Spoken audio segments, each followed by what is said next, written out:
Hi, this is Jason T. Ingram. There's a few people that might remember me better as Fake Zappa.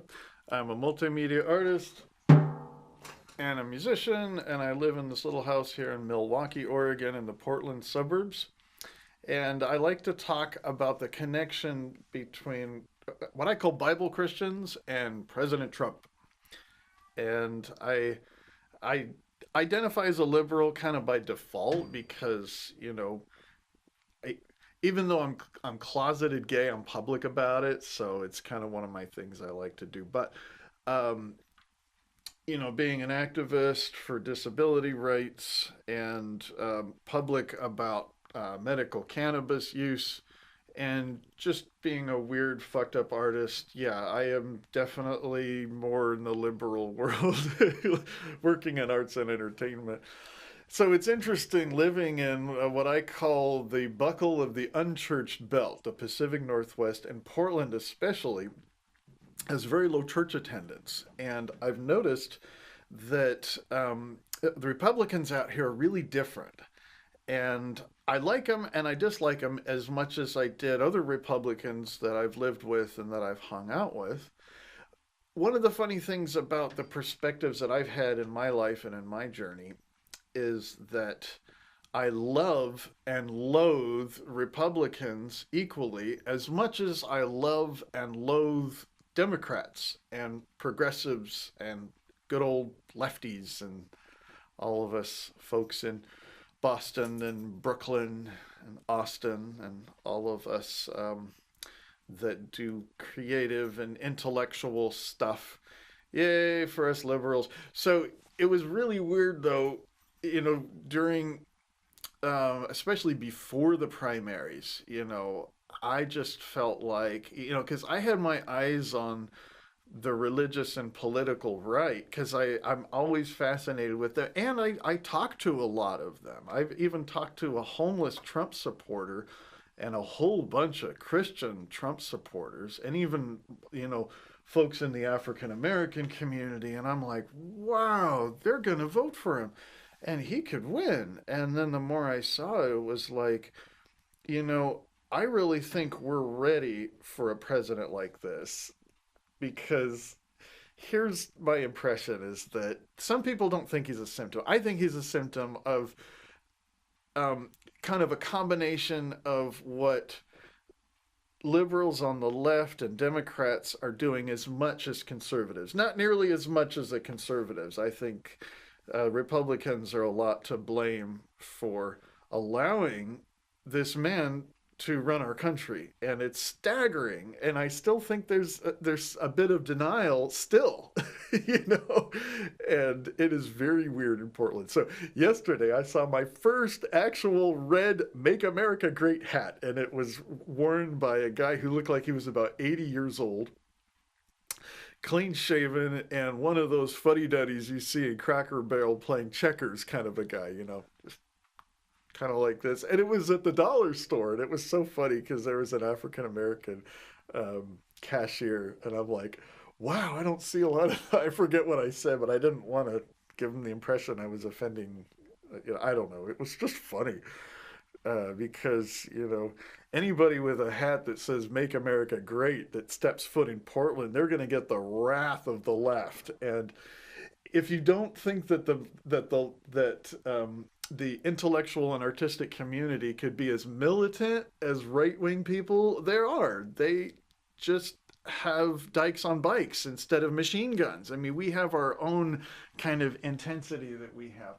But the Republicans out here, like I was saying, have a real intensity to them. They have a real, like, major persecution complex, like a Jeremiah complex, which I didn't see that at all when I lived in Tulsa. They were so tolerant of Bible culture, and even those that didn't believe in the Bible were still like weirdly tolerant of Bible culture and preaching and stuff like that. Except for this one pagan I used to work with. That's another story. So what I'm talking about today, and in my last video where I talked about Trump, I talked for 80 minutes. Maybe I'll put it on a compact disc And it was me just going on about, oh my God, he's going to level North Korea. And then this thing got bigger and bigger and bigger. And I saw this ego battle. And it was almost like this. It just reminded me of sort of like, okay, let's say there's a microcosm of the Bible versus Quranic culture, right? And the microcosm came from a family dispute with the Abrahamic covenant, a covenant, and the disputes who was the firstborn, and then we just see this thing blown out of proportion over thousands of years. And I think a microcosm of two nations butting heads would be easily portrayed as like high school bullies, like the two biggest bullies in school, except for one of them has like way more money and power. But this one gets adored by all of his people. So he's like, I gotta. And it's so weird because they're both addicted to power and they both have this family privilege thing, coming from a family of lots of powerful people. So you're dealing with a legacy, you're dealing with a huge cultural monster on either side. And here's the thing that I like to say is that what I find interesting about North Korea is they run it like a religious cult. It's like a Jonestown. It's like a Jim Jones thing. I think that was the name of the guy, the Mr. Kool-Aid Killer guy. And their Kool-Aid is threatening the most powerful military on earth, the United States. And of course, you have to be really deceived to do something like that. And I think it's funny that Kim Jong Un was talking about President Trump recently as being a madman and stuff. And I'm like, I agree with the leader of North Korea for once. And I hate to laugh about this, but here's the thing is that one of the things I notice about living in the buckle of the unchurched belt is how we respond in our culture to everything that Trump does. So this is what I wanted to talk about too. And hopefully it won't take me 80 minutes to get to my point. And hopefully I won't end up in tears. But I do have my flag to wave and I didn't write shit on it. And which I need to do that because I always think about it this way. Well, it's pretty much everywhere I look around Portland. If somebody is a progressive and they're on the left, I had a flag here a bit ago and I wrote shit all over it, like, in our America, we affirm people of all race and religions and colors and genders and sexual expression and all this kind of stuff. And then the conservatives are just like, I bought this for 50 cents at Walmart. So they're like stocking up on all these flags and they're putting them on their cars. I see this like a big Ford F-250 or something like that, and instead of a fifth wheel in the middle of the back there, it's got one of those huge American flags like you would put in front of a school, and it's just this ominous thing on the freeway flapping like this. And a lot of young people are doing that. I'm fascinated with these young Republicans. I mean, really, really, especially here in this area. And there are such a marginalized group. And I thought, wow, the more the educated class and the progressive type communities, the more we keep demonizing these people and marginalizing them and making these really shallow efforts to try to affirm whatever we can. I mean, there's a few people doing that, but it's like, no, I have friends that are Trump voters. I have friends that are Clinton voters like me, and I'm also a Bernie voter, and I campaigned a little bit for Bernie, and I campaigned a lot for Obama. And when I was a born again Christian, I voted for George W. and voted for George W. Bush again. And I thought, oh my God, I need to do my liberal penance now. So, how is the right wing deceived by Trump? All you got to do is just get on Twitter and read his tweets, and especially the tweets on Fox News. It's I have to say this, absolutely fascinating. as much as it horrifies and disgusts people on the left, I I read this stuff from Fox News and from the real Donald Trump and from all of those sources, and even like Christian television sources too, are really trying to do this stuff as well. And yeah, I mean, the deception is absurd. It's like one of the things they were saying here a while back was they're saying, oh, it's the liberals that are starting more. They take this Bernie quote out of context and people like that, and they're saying, oh, it's the progressive left wing type Democrat people that are waging war on our country, and they're what's like, and then from my perspective, and this is how I see President Trump really fucking with liberals, and most of the liberal communities I know are responding in a way that troubles me. And I don't have a lot of people to talk about this to because it's very unpopular in my world to say some of this stuff. But I believe that just as President Trump is deceiving the right, he's deceiving the left and succeeding at it. For one thing, he deceived the left and succeeded at it by coming in and winning the election, and nobody hardly expecting it except for Michael Moore did. I think it was after the primaries and maybe a couple others and stuff, and a lot of people might have, but they didn't make a public statement about it, or they weren't in a place of influence about it. So that's a different thing. So here's one of the main things that I see that President Trump is doing to deceive and try to use liberal progressive type people like a puppet on a string. And it's almost like he has this list of things, and he's starting at the top of the list with one of our issues that's important to us, and then he goes into another issue. you know the first one, I think, might have been, let's say, the gay thing. We love our gays. Yay. I moved to Portland, and it's one of the first places where, well, I moved back here. I grew up here, but it was so cool to move back here, and I was out of the closet. And I was like, wow, there's very few places in the world I can go to where being gay makes me cooler than being straight. and I, and so, yeah, is like bang the gay issue, and then bang the immigration issue, and it's almost like they're timed, like every several weeks or so there's a bang, there's another one.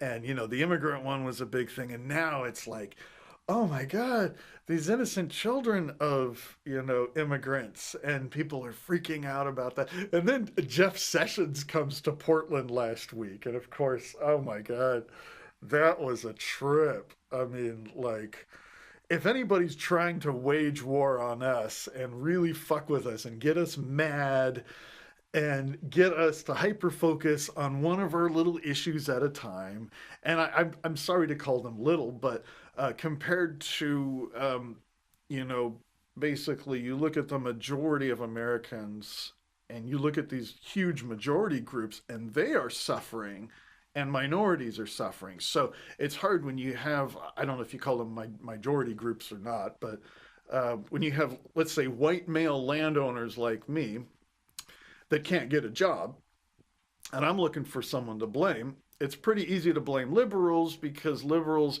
are kind of known to hyper focus on these, what they call special interest or small interest groups or things like that. Basically, minorities. And if it wasn't for the left, I could have been in jail for fucking guys. I mean, who knows what could have happened if, and I would be in jail now if anybody caught me smoking pot as well. So I'm really grateful for left wing activism and stuff like that. What I don't like is how all of our activism seems to be a direct response at what this guy is doing. And it's just this guy in his 70s who was from a rich family and who just got really, really deceived in his own world, and he's learned how to work people and overpower them. and he became a celebrity, and he's got a cult following, and he decided to identify with conservatives, and then he was able to cheat his way into the presidency to use the office of the president of the United States in order to do a lot of shit that really really serves him, his family, his agenda, and anybody else that might be helping him, or even not, because I mean somebody will help him and then he'll just fire him. And I mean it's just it's like one of his reality shows. And unfortunately, my colleagues and a lot of people on the left are just like, um, it's like he goes bang, and they go and they freak out. Oh, it's almost like you got this little, like an ant farm, and you're going boo, and the ants go ah, and then he's going boom boom, and the ants over here go ah, and they're freaking out. That's almost what it's like seeing these protests, and I would like to participate with them because I share the views of folks on the left. I don't necessarily share the cultural ideas and values and customs of folks in the educated world and stuff like that. So I don't get along with them as well as I do folks on the right, which I think gives me a real advantage because that allows me to have a perspective of seeing value on both sides. So that's one of the reasons why I like to talk about this stuff so much is I like to provide something I call the alt moderate is like, okay, I hear a lot of people saying the same stuff. What am I not hearing? And let me try to talk about that and see if I could just provide a little bit of a different perspective on things. So folks on either on the left or the right might be able to find some common ground on both sides. And if I were to protest at any of these things and there was, a group of, I forget what they call themselves. Well, they call themselves the alt right. Um, we on the left, we just call them racists and bigots and all that stuff.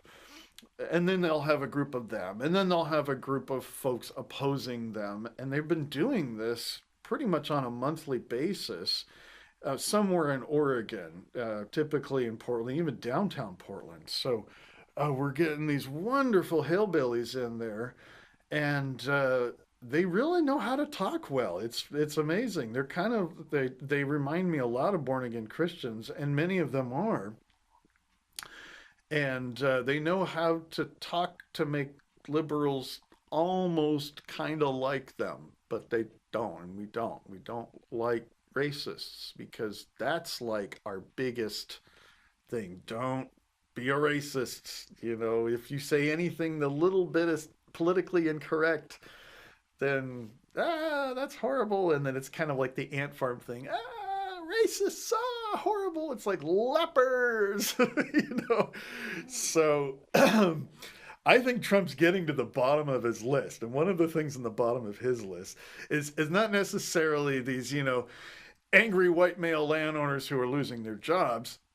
You know, there is these connections with people that I mean, like KKK, and like, is this like the rebirth of the birth? The birth of a nation. That whole thing is starting to be talked about now, and so I think what happened recently with this thing that happened this summer of 2017, and I'm calling it a terrorist act. And President Trump was saying stuff, well, there's things on both sides, the right wing were wrong, the left wing were wrong. Yeah, but it's in the context of talking about a terrorist act that came from somebody on the far right wing. And I don't know if you'd really call it the far right. Really, and I don't like to call them hate groups either, because uh, those of us on the left, we hate groups. And I don't like to call them hate groups if we hate them, because that just makes us hypocritical so obviously. It's really kind of funny, actually. But yeah, that was one of the biggest things, was like, okay, I'm going to actually acknowledge like KKK type people as, this and that, and see what the liberals do. And it was, the liberals are like, ah! And Saturday Night Live was doing this thing about a news report, because Trump did this horrible thing and the media was freaking out about it. And then he does another horrible thing and the media is freaking out, saying it's the worst possible thing, how horrible. And then Trump does another thing and they're still freaking out as if it's the worst possible thing that he could ever do. And I think the worst possible thing is still on its way. And I think he hasn't gotten to the bottom of the list yet. I mean, like, you know, disrespecting the environment, threatening nuclear war, um, taking a hostile foreign power, and all this evidence against him that he's colluding with Russians and things like that. I want to see what's at the bottom of his list. I mean, like, wow, who's he going to come after next? I mean, he's coming after these Latino children. I mean, wow. I mean, Michelle Obama came after fat kids. Well, no, she didn't. But still, though, I mean, it's like, uh, yeah, actually, well, I won't say that, but anyways. um, Sorry, I'm just about offended just about everybody on every side so far. And that's not my intention. It's just that when President Trump does something, I don't want to freak out because I honestly think that somebody like me who's a total cradle liberal, I'm sort of meant to freak out whenever he does something really shitty towards my causes and the things that I love and the things that I hold dear. And like, over 50 years of civil rights that we've worked hard on, whether we got, lackadaisical about them or not in the last generation or two, we still love our civil rights. And I do. I am grateful for that. I'm also grateful for the time that I spent with rural Americans, middle Americans, conservatives, Republicans, people like that, who, from my perspective, were accepting of very difficult people in a very warm and welcoming way, and I can't deny that. And so I think that gives me an advantage to say some things that would really make me want to try to create at least a tiny alternative. So if there's a protest and there's guys on both sides and they're both threatening and being violent, and one is saying, you know, make America great again. The other saying, let's just, keep our liberal values and whatever. And I would probably be there saying, hey, is there any way we could kind of try to prevent us from maybe having a civil war? And how many people are talking about that? And what would a civil war look like in 2018 and 2019? And I'm sure people are talking about that. It's just that that is not something I hear. And I would like to find ways, creative ways, that folks on both sides of the political and religious spectrum to find common things and find out what this thing is that I call the Trump. The Trump is an ideology. It's an ancient thing that comes from dealing with masses of people in civilization and overpopulation, how to deal with it. The Hillary is something I'm calling, and maybe I'll do some more videos where I have a chia pet and another chia pet with the Trump and the Hillary. And it's very similar to the Trump. It just uses a bunch of liberal jargon and a bunch of our views and our causes in order for greedy people on that side of the political and even religious spectrum as well to overpower people and abuse power. So, this election we had in November, I really felt like my hands were tied. It was like corporate greed or corporate greed. Which one do I choose? And it's interesting living in Portland in a time when we've experienced a huge boom in population, a big boom in rich people moving here, a lot of displaced working poor, a lot of displaced homeless, and I have never seen anything so huge that it affects my life on a regular basis. I swear, every month or so in the last year or two, I know somebody personally who has lost their home and has become homeless. I'm talking about people that I know in my community, the music community, or uh, just wherever. And I've never really seen anything quite like that happen so frequently, and it just breaks my heart. And I've seen how a progressive community who's trying to push a lot of our progressive issues is doing that from the perspective of what I'm calling the Hillary, which is basically a polite, educated, creative version of the Trump.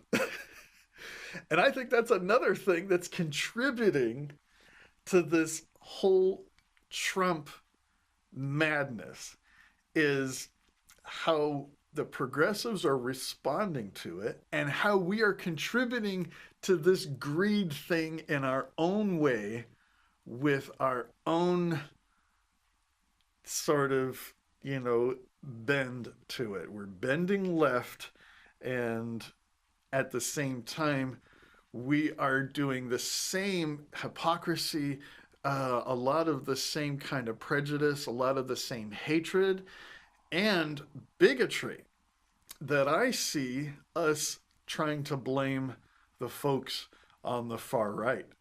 And it saddens me all the time, and it's really hard for me to be around folks in my community for a lot of other reasons as well. And I've even really I made some enemies on Facebook when I put my profile picture not only as a picture of uh, Donald Trump while he was running in the primaries, but I picked the best, most smiley picture I could of Trump, and was saying, if you don't like this picture, you might have to look at this for 4 years as your president, and just shit like that. So I'm still bothering people. So, in other things, I want to talk more about um, President Trump and, you know, corporate anarchy and narcissism. And boy, there's just so much going on, and there's so much being said that just seems like it's the same thing over and over and over again. And I just hope that people really start thinking outside of the box. And I really hope that people start getting creative. And I really hope that there's going to be a lot of people rising up that are worried about some kind of civil war. And there are people that are suffering and even dying, uh, specifically related to our polarization right now and the intense hostility on both sides. And I grieve for both parties. I think that there are a lot of legitimate concerns on both sides. And there is a lot, believe it or not, there's a lot that I could honestly, as a cradle liberal, get on board with some of these right wing Republican people who have made a difference in my life and who do a lot of good in this world.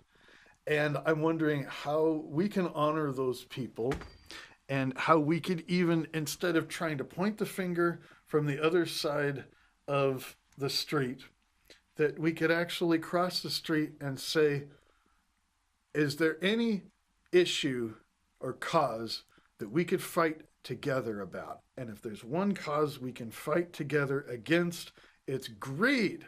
Because if you talk to most Republicans, they hate greed just as much as Democrats.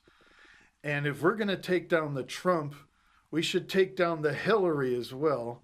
And I think if we're going to point fingers, we should at least point this way. Because, this whole thing, you point your finger, you have all these fingers pointing back. So we're going to point, I don't know, that's a silly thing. I better stop talking, and I will do more of these later. Thanks.